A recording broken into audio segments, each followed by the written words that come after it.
Thanks for watching. We appreciate you. Please, please subscribe.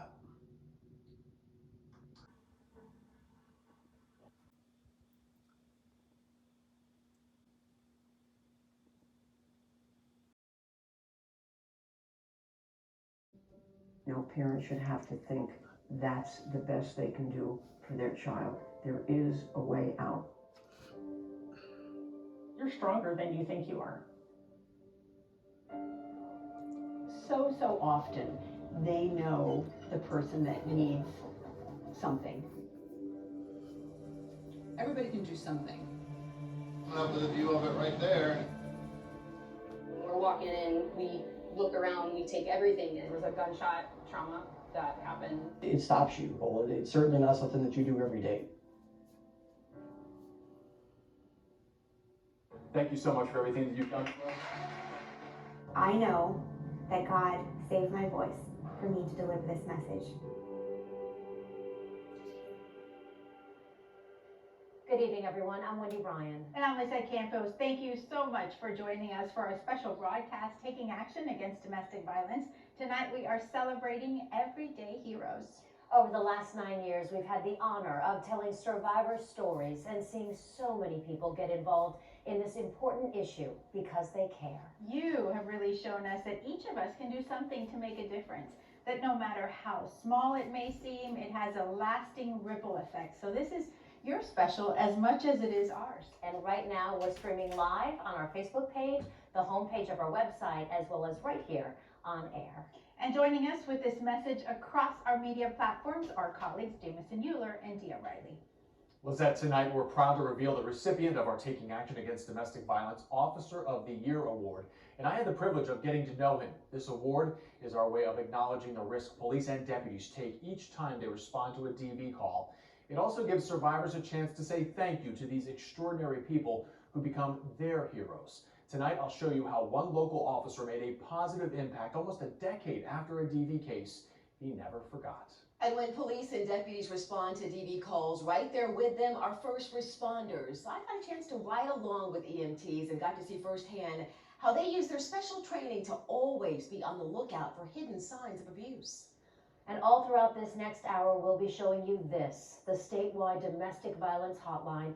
It will constantly be at the bottom of your screen. This number connects you to domestic violence centers throughout Florida, any time of day, any day of the year.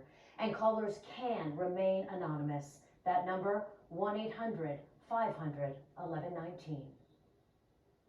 New this year is an intensified focus on the wheel of power and control. This one tool is helping people across the country understand that DV has many layers in addition to the physical aspects of abuse. And someone who understands that is Pinellas County Commissioner Pat Gerard. Long before her career in public office, she led one of the Bay Area's state-certified domestic violence centers. And when she explains the wheel, the hidden signs of abuse become crystal clear.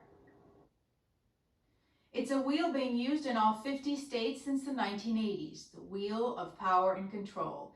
Each piece exposes the invisible layers of domestic violence. Here at ABC Action News, we've been using this wheel for 9 years. I just sat there and cried.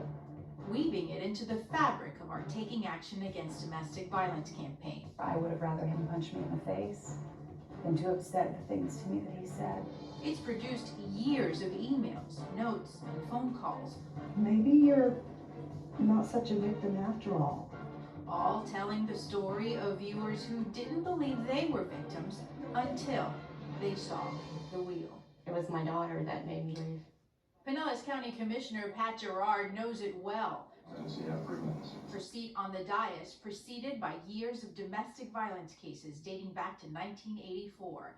As the victim's advocate for the Largo Police Department, then for almost a decade, leading The Haven, the state-certified domestic violence center serving northern Pinellas.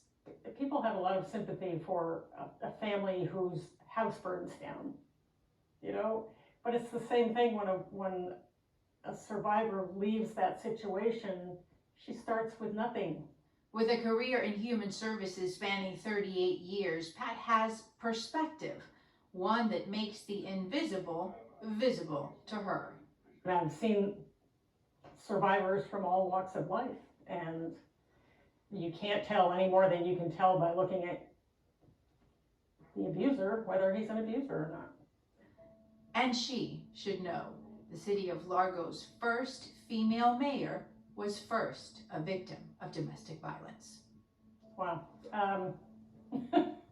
I don't say that very often, but 40 years after her first exposure to the wheel of power and control, it still stings. I was so shocked the first time it happened. Her sweetheart was 19 in the Navy. She was 16 in high school. Their courtship moved quickly, as most domestic violence romances do. The first signs of abuse coming after the wedding, she said. He was probably as shocked as I was, you know, and apologized profusely. I'll never do that again. I love you. Like many victims, she left him several times and came back. The makeup's long enough for Pat to earn a high school equivalency, her GED, and start junior college. It was freedom with limits. I signed up for a class at SPC, which was JC back then, and he signed up for the same class and sat next to me in every class. And even now, she is surprised by how closely her marriage followed the pattern of power and control. The wheel was a perfect fit. He was always putting me down, or, you know, doing things like when we'd be walking somewhere together, he'd walk 5 feet in front of me. Financial, well, he never worked. Off and on, he'd work for a few weeks at a time. There was a time when I thought sure he was going to kill me, that he was just that out of control. But we actually had a dog too at the time, and he used to abuse the dog, which was almost worse. You know, if I was happy, that was not good, because I must be happy about something else. If I was angry, what are you so mad about? You know, I'll give you something to be mad about.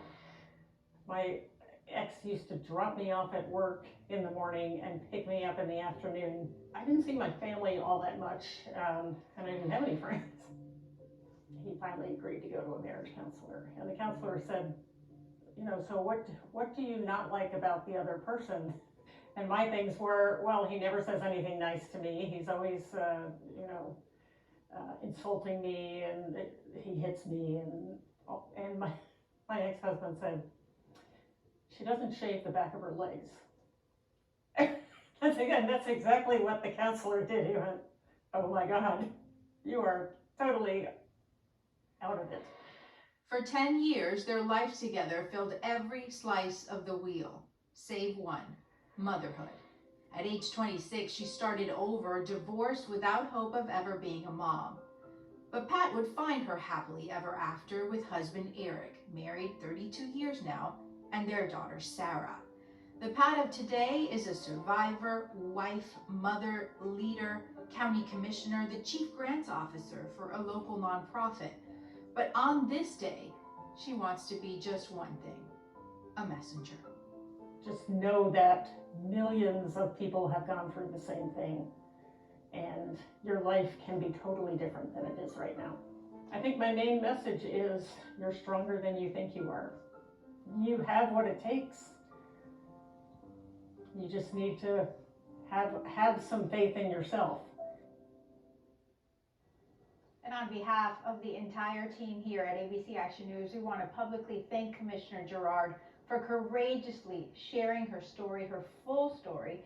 She is hoping that it will help victims watching tonight take the first steps towards becoming survivors.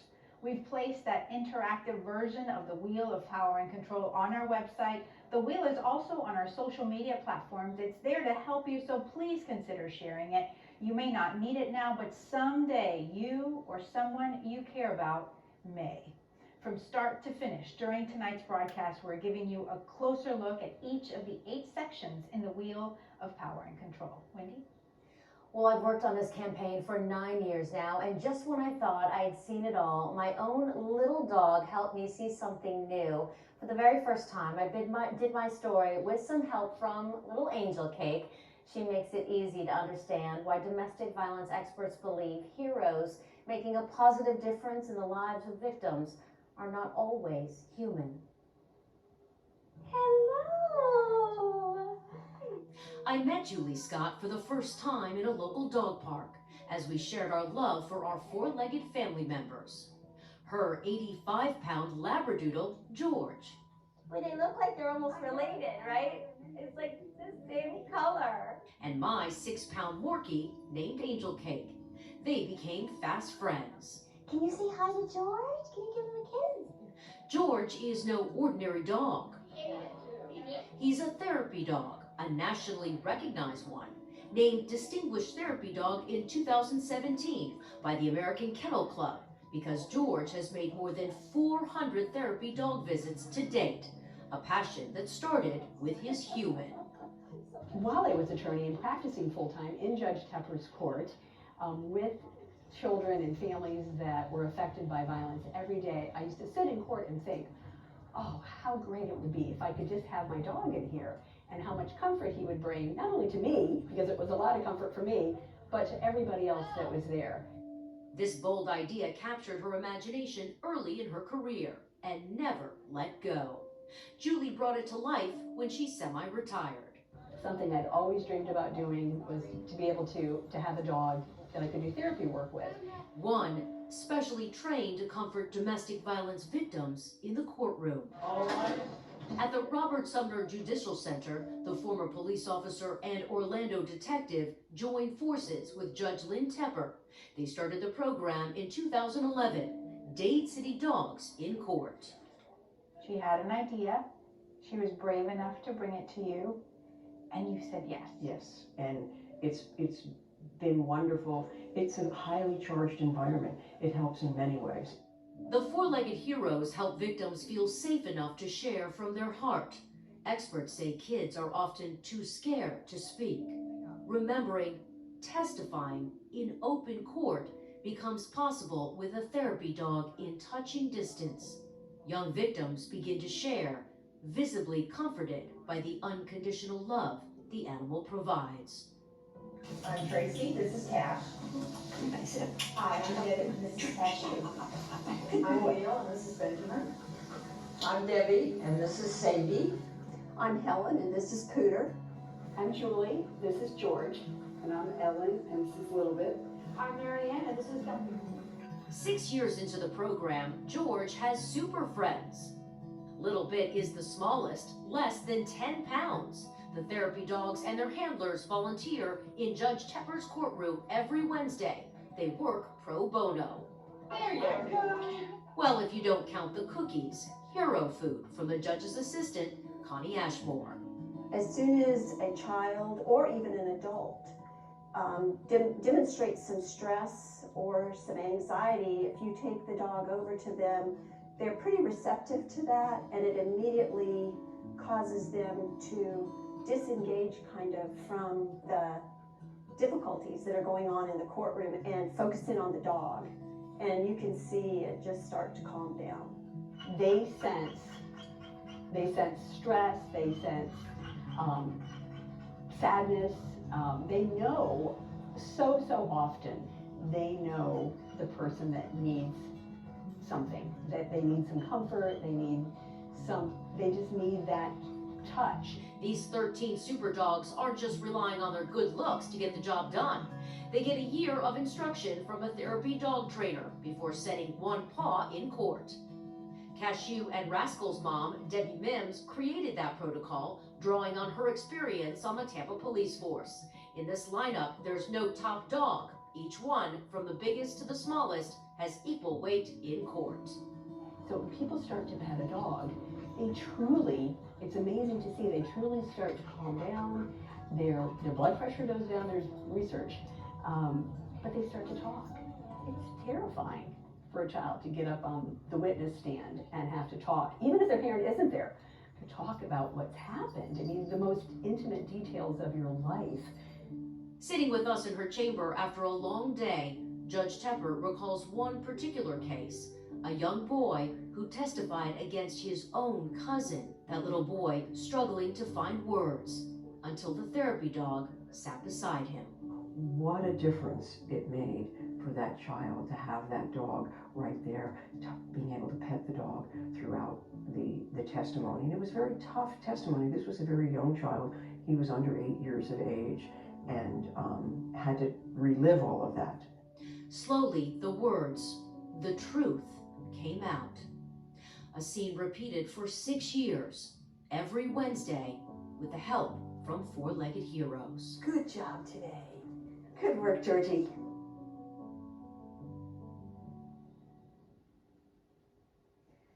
The connection between animal cruelty and domestic violence is something that keeps many victims from leaving an abusive situation. The Sunrise of Pasco Domestic Violence Center is now teaming up with Pasco Animal Services to remove that last obstacle keeping victims trapped. They shelter survivors' pets in their facility and also find temporary homes for the animals. This way, the survivor can get out without any worry about leaving their pet behind in the hands of the abuser. It's just one more example of how everyone has something they can give to help break the cycle of domestic violence. And this adorable face is also raising awareness of the strong link between domestic violence and animal cruelty. Darby has become the mascot for the Florida Coalition Against Domestic Violence, traveling the state with advocates for presentations and events. Most audiences are surprised to learn just how often abusers hurt animals too, using a victim's bond with the family pet to control them, threatening to kill the pet if the victim abandons the relationship. Experts estimate that between 25 and 40% of victims delay leaving if they can't take the animal with them, terrified for that pet's safety. Now, in addition to the awareness piece, Darby helps to raise money for DV shelters, specifically helping more shelters build kennels and create partnerships with local veterinarians and animal services. The goal here, again, is to remove one more barrier that keeps victims in violent relationships.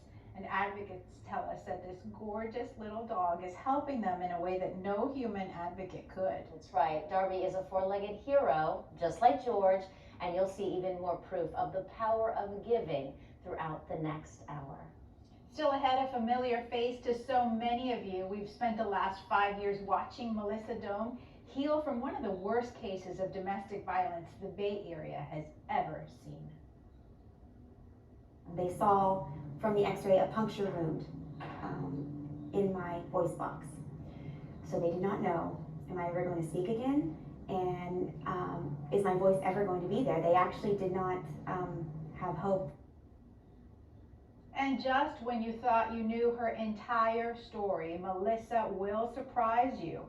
The defining moment in her life, and it is not what you think. And they said, from Melissa Dohm to the first responders inspired by her resilience, the special training that's making the invisible visible to EMTs on the front lines. And it's a 7-year tradition and going strong. This time an entire school surprising our Taking Action Against Domestic Violence Officer of the Year. How he changed a DV survivor's life years after rushing to the crime scene. There are so many ways to raise community awareness. Before we go to break, here's the view from more than 520 feet up in the air. In downtown Tampa, the folks at the SunTrust Tower turning its famous lights a lovely shade of purple, taking action against domestic violence. We'll be right back.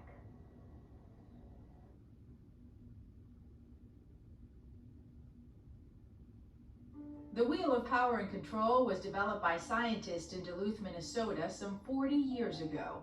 Divided into 8 equal parts, it shows the hidden layers of domestic violence, beginning with a sense of privilege, then economic abuse, threats, that includes suicide, intimidation, emotional abuse, isolation, and minimizing concerns or deflecting blame.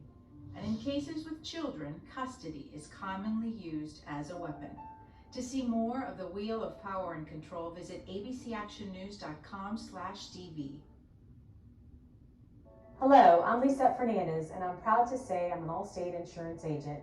At Allstate, we're committed to ending domestic violence. It's the leading cause of injury to women ages 18 to 44, and 1 in 4 women will become victims. Those statistics are unacceptable. At Allstate, we started a movement, the Purple Purse, to end domestic violence through financial empowerment. We focus on financial abuse because it's the #1 reason why victims stay. Our Purple Purse delivers financial empowerment to victims directly and ignites fundraising for domestic violence organizations all over the country. When people think of domestic violence, they think of the physical abuse, but there are so many more layers to domestic violence. Financial abuse is present in 99% of all cases. Learn all the warning signs. Visit purplepurse.com for more. 23 deaths and more than 17,000 acts of violence. That's how many domestic violence cases were reported last year in Hillsborough, Pinellas, and Polk alone. A common thread in all of them is the pattern of behavior outlined in the Wheel of Power and Control. The most prevalent, yet overlooked, is isolation. For starters, a victim's personal relationships with friends and family are tightly controlled. To see the wheel in detail, visit abcactionnews.com/DV. Welcome back. You're watching Taking Action Against Domestic Violence. Every hour in the U.S., about 1,100 people fall victim to domestic violence. But right now, our local domestic violence centers are standing by to help. And we want to show you some of what they have to offer. I want you to take a look behind me. Their services really run the gamut, from counseling to legal help to safety planning and childcare and so much more. And now I want you to take a look at this map. A dozen domestic violence centers all throughout the Bay Area are standing by to help right now, no matter where you live. Again, these places are not just emergency shelters, they're full service centers that include outreach and prevention work in local schools. To find the one nearest you, we posted a county by county listing on our website. Just head over to abcactionnews.com/DV. And one simple phone number connects to all of them, the statewide domestic violence hotline, and that number, 1-800-500-1119. Your call will be routed to the center closest to you. We'll show it to you again at the bottom of your screen throughout our broadcast. Again, it's also posted on all of our social media platforms. And now to this story in the sports world, one of the Bay Area's biggest names in sports, proving that a simple idea can have a real impact in the battle against domestic violence. The Tampa Bay Rays have partnered with CASA in Pinellas County to install domestic violence awareness signs in all of their bathrooms at Tropicana Field. They are the only Major League Baseball team that we know of that's made this kind of commitment. The signs encourage victims to reach out for help and provides the domestic violence hotline. We found this note in one stall written by a survivor of 20 years saying, quote, "Amen, the best call I ever made." And across the Skyway Bridge, take a look at a group making a difference in Manatee County. Advocates call them Angels at Work. About 30 people from the same neighborhood in Ellington basically adopting the shelter at Hope Family Services. The Angels work all year to help the families staying in the shelter. In the spring, the Angels provide Easter meals, and then in August, they donate school supplies for the children at the shelter. In November, they provide Thanksgiving dinner for the families, and at Christmas, well, that's when they shower the kids with toys. The need is great, and it's growing at all the centers. In fact, the CDC classifies domestic violence as a public health crisis, affecting 1 in 4 women and 1 in 7 men in this country. So it's no surprise that our DV centers are actively engaging folks in the health industry to recognize the hidden signs of abuse to help prevent future cases. And for that side of the story, we bring in Dia Riley, who's standing by. And we said emergency rooms aren't the only places for victims of domestic violence end up. I got to ride along with first responders who've become advocates on the front lines in the fight against domestic violence. All right, 68-year-old male, chest pain, cold candy sweats. Rescue 3 on the go. You are clear, right? It's only the second call of their shift. Brandon, here comes your cardiac arrest, bud. It's a life or death situation. That's all we have is just life status questionable. Brandon, you got the stretcher. Hearts racing, adrenaline pumping. It's all in a day's work for Sunstar paramedic Casey Raz and EMT Aaron Dill. Just before this call, a life and death situation of another kind. This one with the SWAT team in St. Pete. Dispatch just advised me that there was a gunshot trauma that happened not too far from here. Boyfriend shot female and ran off. The victim, Melinda Soria, a mother of 2, died before Sunstar ever left its hub. It's not always about the dramatic saving life and shocking and stopping the bleeding. More often it's, hey, you know, there's this resource, or there's you know, these ways to make your life better. Unlike the dramatic scenes you see on TV, first responders save lives in the quiet moments too, asking questions, sharing resources that can set someone on a new path. They couldn't save Melinda, but there are countless others like her they will help before it's too late.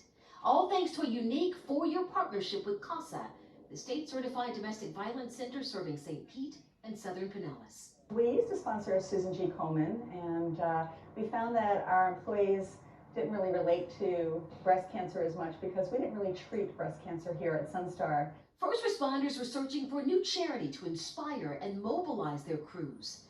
They didn't have to look very far. Around 3 a.m. on January 24th, 2012, the cause found them. It came in the form of a call. The emergency? A woman stabbed 32 times.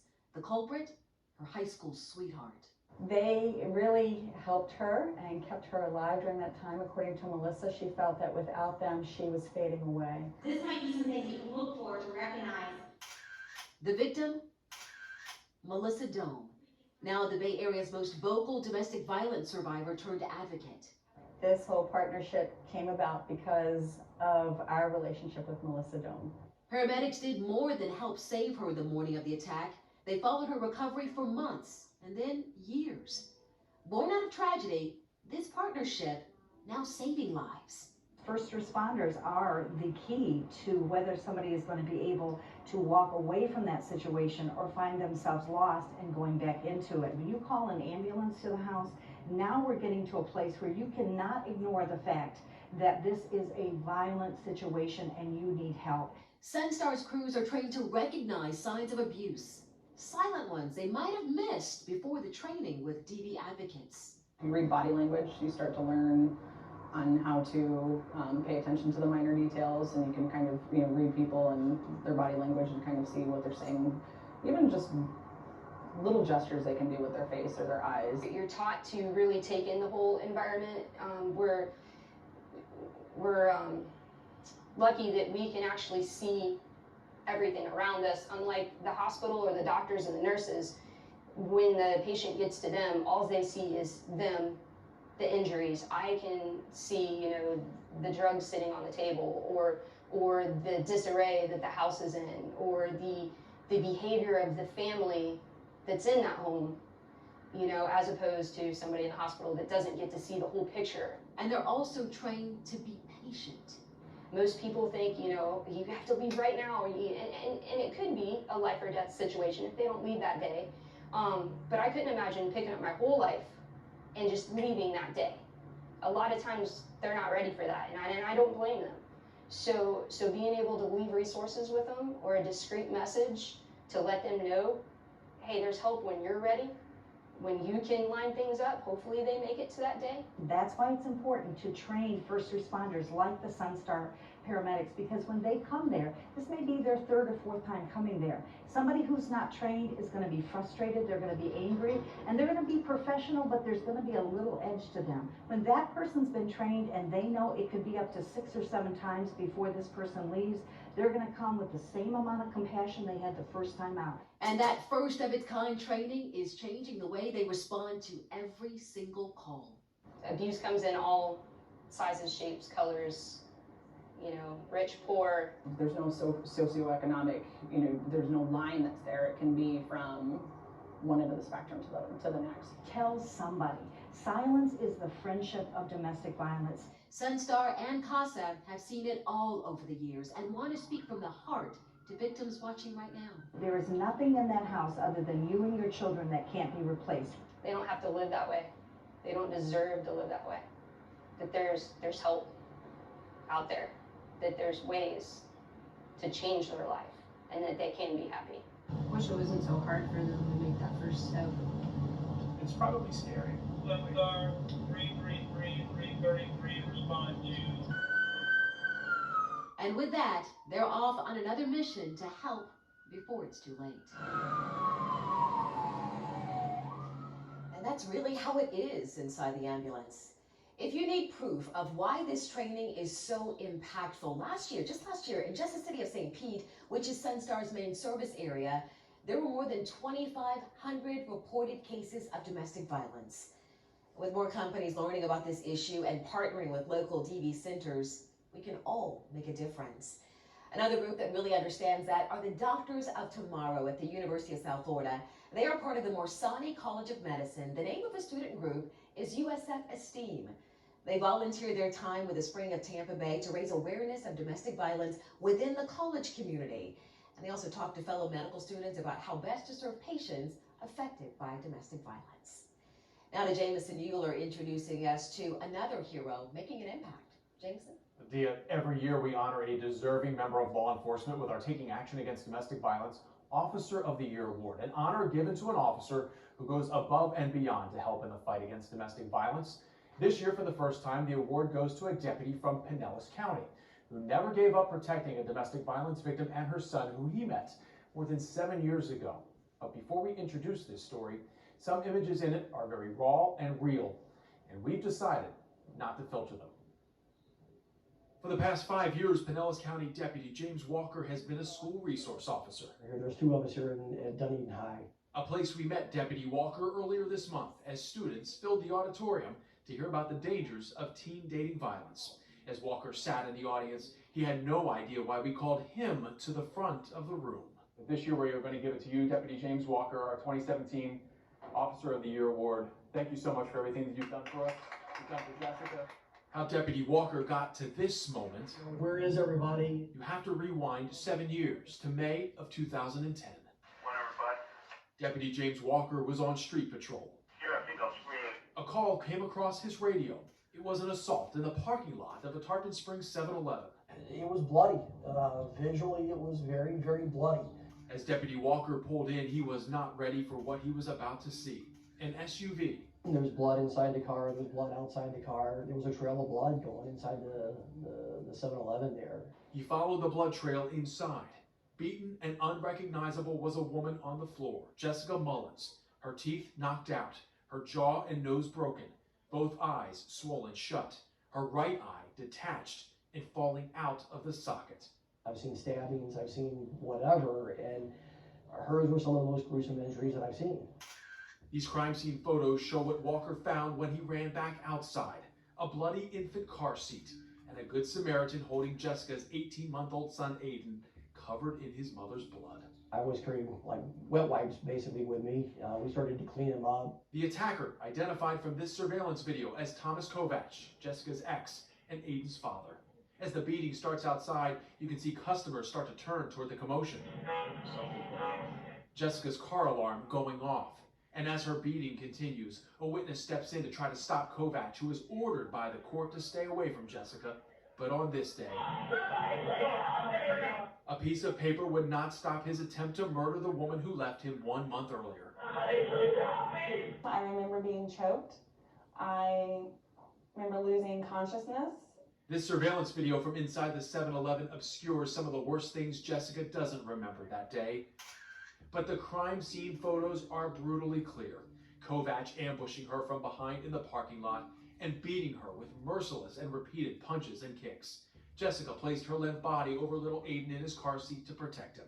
She apparently lost consciousness and actually fell onto the ground, and he was slamming the car door on her head. Kovac fled. Little Aiden was safe and unharmed.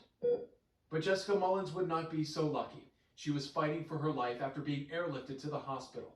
Deputy Walker immediately put out a call to hunt Kovac down. 1 day later, they found him. Almost 1 year later, he would be sentenced to 15 years in prison for second-degree attempted murder. Jessica would live, but undergo multiple surgeries to correct major damage from the beating. She also lost her right eye. 6 years had passed since the incident in this convenience store parking lot. Jessica's life and Deputy Walker's life had moved on, as they so often do, and little Aiden was now growing up. It wasn't until the fall of 2016 that Jessica got a phone call that Kovac Still in prison, wanted visitation rights for his estranged son who almost saw his mother die here that day. Might sound like an odd request, but it is one that is sometimes granted. And that's when Jessica knew if she could somehow locate Deputy Walker after all these years, maybe he could save her yet again. Desperate, Jessica and her mom dug through piles of paperwork. Under the dust, they found Deputy Walker's phone number scribbled down within a stack of notes. Which I was surprised she still had my department phone number all these years later. He was speechless when I had called him. He says, "You're not going to believe this." He says, "Your file's sitting right on my desk right now in front of me." Odd how fate works sometimes. Every now and then, periodically, our property and evidence section will reach out, can we get rid of this stuff or do we still need to keep it? A request they asked Deputy Walker almost every year since the case had closed, but for some reason he says he kept hanging on to it. The images of Jessica and that bloody little infant boy couldn't get out of his head. So he thought how odd it was on the day Jessica called 7 years later, he was about to finally sign off to get rid of her file for good. That's why it was right there in front of him when she called. He answered right away. He says, "Absolutely, and how's Aiden doing?" Jessica knew if Deputy Walker could bring that file with him to court with all his notes and all those crime scene photos from that day and testify to what he saw, then maybe the judge would see Kovacs should never be allowed near little Aiden. They asked me some basic questions about what I remembered, what I saw. Jessica says it was more than basic. He went into court and testified for us, saying that he didn't think that was a good idea, and based on his opinion of when he was at the crime scene and he seen myself and he seen Ann and he knew all the details of what had happened of the attack. The judge heard days of testimony, finally ruling not only would Kovacs not be allowed to see his son from prison, but that his parental rights were now terminated forever. I believe we would have got the termination of parental rights. That was a really big impact on the case and to the judge. That he showed up? Right, that he showed up that day and testified what he had seen. The haunting image of little Aiden on that day finally put to rest, replaced with this. Good morning. Good morning. Do you recognize this guy? Sort of, kind of. What's up, buddy? How are you? He was kind of little when you seen him He last. was about that big. On the morning we were surprising Deputy Walker with his Officer of the Year award, we first surprised him with Aiden. Standing before Deputy Walker, Aiden, now 8 years old, and his mother. 2 lives changed. 2 lives that now live in peace. So my name is Jessica. I'm a victim and a survivor of domestic violence, 2nd-degree attempted murder. And a chance for a survivor of domestic violence to bravely tell her story about the day Deputy James Walker came into her life. He's stuck with our family and now it's kind of become, I call, part of our family because he's been with us the whole time. And Jessica says she hopes her story will inspire lawmakers in Tallahassee to pass a law that would automatically strip a parent of their parental rights in a domestic violence case, ending with a conviction on murder or attempted murder charges. We also want to recognize another hero who's made an impact on Jessica's life. Rinki Parwani is a lawyer who's donated more than 50 hours of legal services to Jessica's case. She was by her side in court the entire time, and earlier this year, the Bar Association recognized Ms. Parwani for her pro bono work that continues as she prepares the appeal in this case. Today, Jessica is happily married, and little Aiden is growing up in a happy and safe home. Thank you, Jameson. We first started honoring law enforcement with our Taking Action Against Domestic Violence Officer of the Year award back in 2011. And since then, it's continued to expand in its reach. We now receive nominations from all of our counties in the Bay Area, recognizing a first responder outside of Hillsborough County for the very first time just last year. In fact, that honor went to the Chief of Police in Newport Richey. Our other past recipients include Hillsborough County deputies and Plant City police officers. He was the firefighter that set up the landing zone for the helicopter and helped load me into it. And it's truly our real life love story. It is the love story that's captivated the nation. Domestic violence survivor Melissa Dome marrying the paramedic who responded to the crime scene. In my one-on-one interview, she tells us about her mission to help others and how a farm filled with animals may be part of her plan. Plus, putting their creativity to work, the way an entire company here in Tampa Bay became accidental advocates for domestic violence awareness. And awareness comes in many forms. Before we go to break, Here's another look at the downtown skyline glowing in purple. And here's the view of the lights above the Regions building in Tampa, a great shade of purple, 579 feet up in the air during National Domestic Violence Awareness Month. We'll be right back.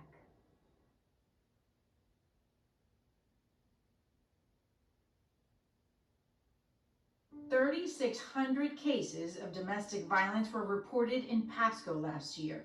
In Manatee and Sarasota, that total was almost 4,000.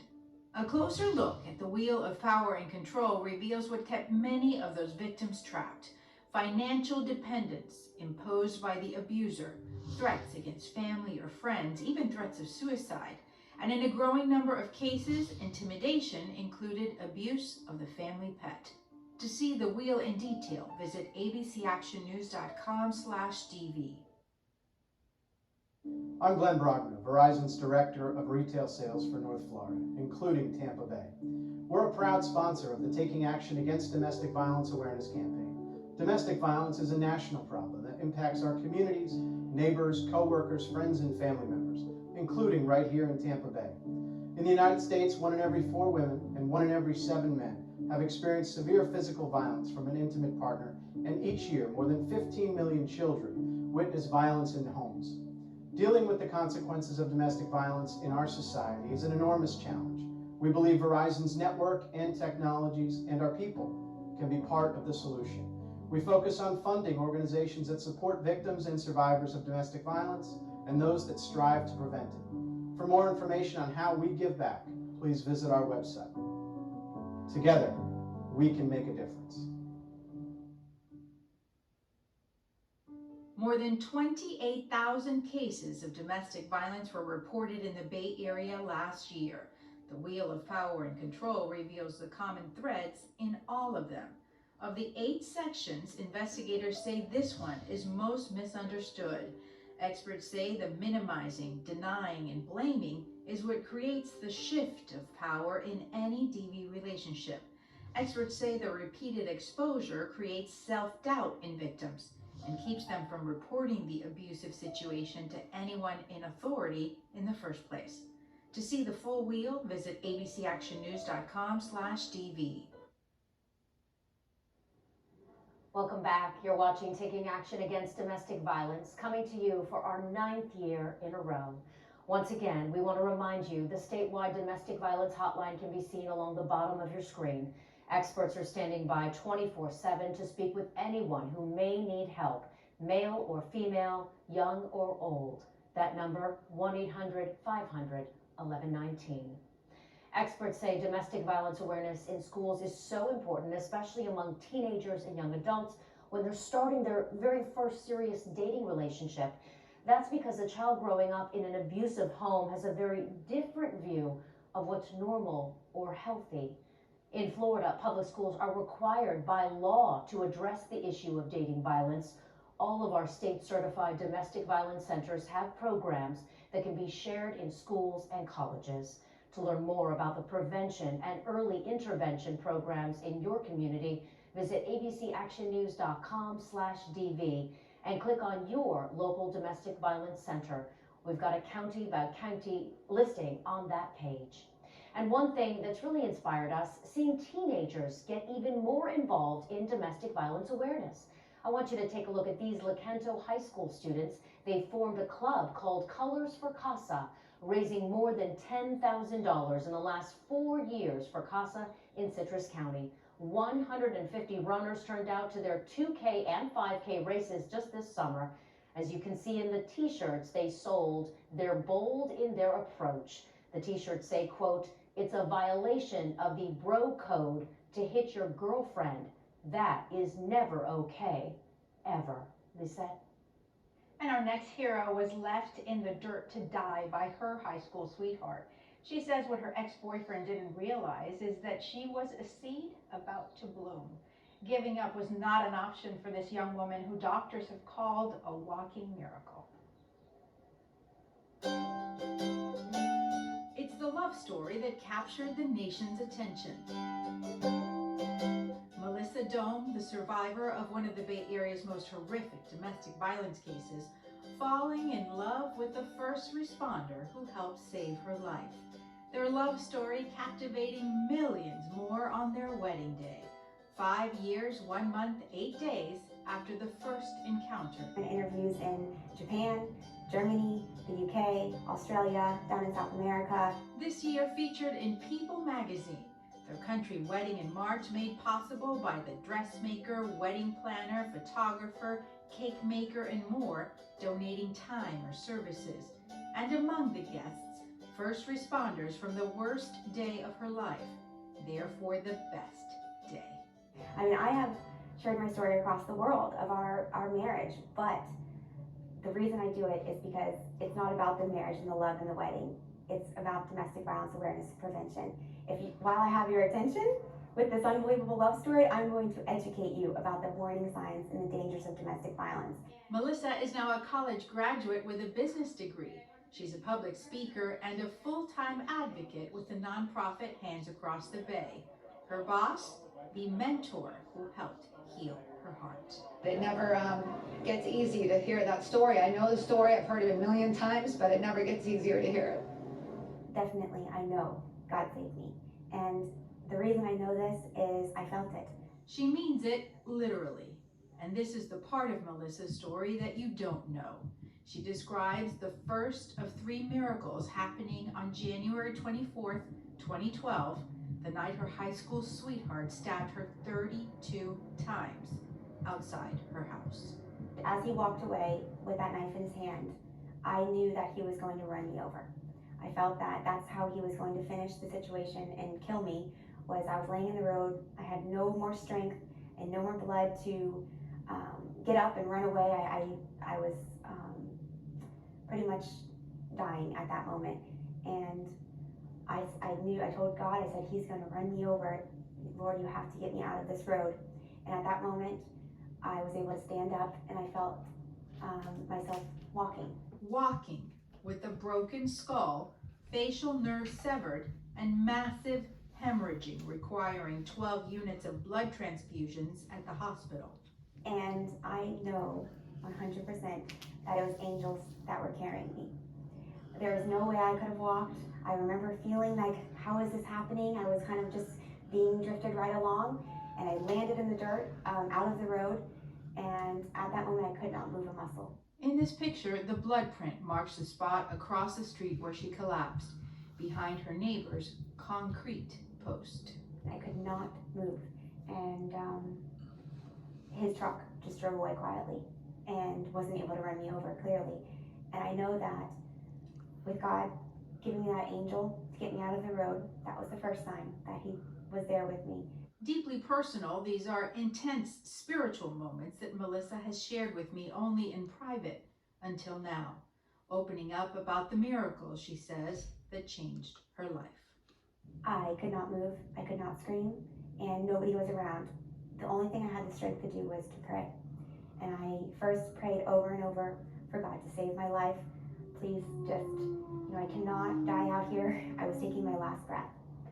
I could feel myself dying. I could feel myself drifting.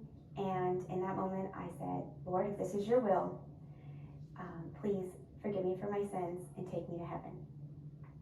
Just at that moment, police officer shined her light on me. The second miracle happening then, she says, her voice box stabbed. Melissa spoke 4 lines. I am Melissa Doe. I'm 20 years old. Robert Burton did this to me. He left in a red Ford Ranger pickup truck. I was able to give all of this information to the officer. Next on the scene was the ambulance carrying first responder Cameron Hill. He was the firefighter that set up the landing zone for the helicopter and helped load me into it.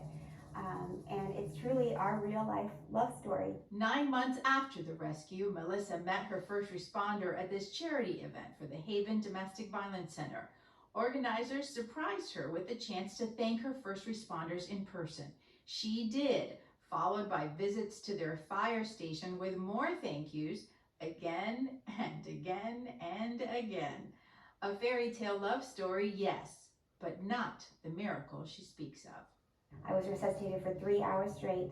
I flatlined 4 times. So they just kept bringing me back. They said if I wasn't giving up, neither was he. But they knew on the x-ray that my larynx was stabbed. They saw from the x-ray a puncture wound in my voice box. So they did not know, am I ever going to speak again? And is my voice ever going to be there? They actually did not have hope. She says the third miracle happened in the operating room the next day. That first day I was not stabilized enough. So the next day, January 25th, they took me in to have exploration of my neck surgery to heal my larynx or repair my larynx. And in that moment, they opened me up. I did not have this second scar all the way down. I mean, there was stabbing here and here and here, but this wound or this scar was from the surgery to save my larynx. But when the doctors got inside, there was no damage to be found. So I know that God saved my voice for me to deliver this message. There is no way around these miracles. I have believed in these miracles. I have lived these miracles. And you know, people can think whatever they think, but it's real and true. So where does the love story go from here? Oh, nice. My family and I took a road trip to North Carolina to find out. Oh my gosh, it's so nice. It's so nice to meet you too. Welcome. That's Murphy, North Carolina. This sweet spot, population 1645, is home to their babies. Can you do FaceTime? Alpacas. There she is! Oh my God! The soft, docile animals at Cobb Creek Cabins are providing the next chapter of this love story. Say hi to Mama. Farmer Veronica T. is their mentor and alpaca sitter to their 3 boys, Trigger, Handsome Devil, and Buckshot. The girl is Bing Cherry. She's due in December, and Cameron and Melissa will name her baby Sugar Plum. We're just everyday people. We are a husband and wife, just as anybody else, newlyweds, getting married, figuring out our lives, figuring out our future together. Their dream? To build an alpaca farm like this at home in Pasco County. A farm with therapeutic animals to help victims and first responders heal from post-traumatic stress. A farm with a country store like this, where survivors are the artists and the poets. A dream already in progress with furry friends and fierce faith fueling the journey. And right now, Melissa is only hours away from becoming an international public speaker. She's presenting in Winnipeg, Canada tomorrow, her first domestic violence awareness presentation outside the U.S. Here at home, if you would like to invite Melissa to speak at your school, your civic group, or your company, you can make your request online. Visit handsacrossthebay.org, click on the Contact Us tab, and the speaker request. Now I want to introduce you to an amazing group of people who have taken awareness to a whole new level. They've single-handedly put life-saving information into the hands of tens of thousands of people, and that's not even their day job. One poster at a time, for the last 6 years, silent superheroes have helped deliver our message of taking action against domestic violence. One photo at a time, Postcard Mania's 200 hardworking employees in Clearwater have been there every step of the way. One postcard at a time, with these big wheels turning and bright lights flashing, this generous marketing company's monster printer helps change lives. It's one of only a handful in the world, allowing Postcard Mania to donate 3 million print pieces of marketing materials to local nonprofits. Since 2011, donating over 40,000 postcards alone to taking action against domestic violence. Local advocates use them year-round because of Side B. The postcards show a map of where state-certified DV centers serve each county, from Citrus to Sarasota. Or it includes this image, the Wheel of Power and Control, which shows the warning signs and layers of domestic violence. If you're standing over there and you're wearing purple, please come here. And the faces behind all that generosity, people who walk the walk and talk the talk. We can just do a little part, it just makes us feel really good. Postcard Mania's founder and CEO, Joy Genduza, is one of many silent heroes. Oh, we're totally excited about doing it every single year, and we get into putting on purple, and we're excited to wave at you guys in the photo, and you know, it makes the staff feel really good to be part of something that's helpful. If you're wearing a dress, hold it. Using her team's creative talents and enthusiasm, these self-proclaimed maniacs, a play on words in their Postcard Mania family, wear purple in support of our campaign. They are proof positive Everyone can do something to help raise awareness of domestic violence and support the work of local DV centers. Everybody can do something. You know, you can call the number and see how you can help. What type of volunteer work can you do? Even if you donate a day, a month of your time, it's something that you can do. Hi everyone, I'm coming to you from our studios right here at ABC Action News. During this recent company meeting, we joined the Maniacs on their home turf. Every year, we look forward to the group picture you send us with all of you wearing purple. It's just awesome. Teamwork makes the dream work, and you are definitely part of our team. Honoring these everyday heroes, placing life-saving information in the hands of tens of thousands of victims.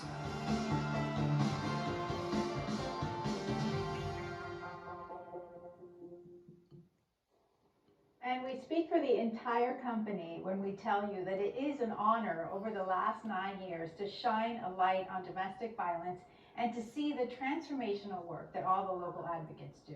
And the brave survivors who have shared their stories to help others have inspired us and so many of you to get involved. So we've devoted our broadcast once again to celebrating the everyday heroes rising to the occasion.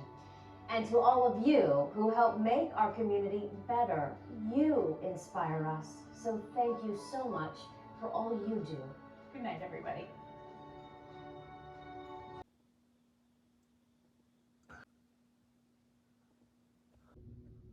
Thanks for watching.